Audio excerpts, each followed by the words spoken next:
magsasaka po sila doon. Kaya tutulungan po sila ng GAR. Nagkaroon po sila ng soil testing para malaman po ano po ang mga pwede.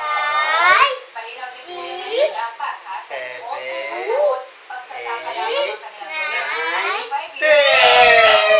Galing! Buo na ang 1 to 10 ah. Buo na. sa agraryo ng Kumay. At hindi nila pwedeng ibenta sa loob ng 10 taon. 5, 6, 7, 8, 10.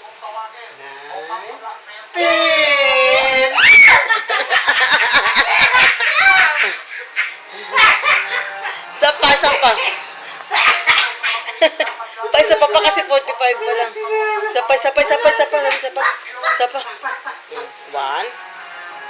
Bilang. 3, 4, 5,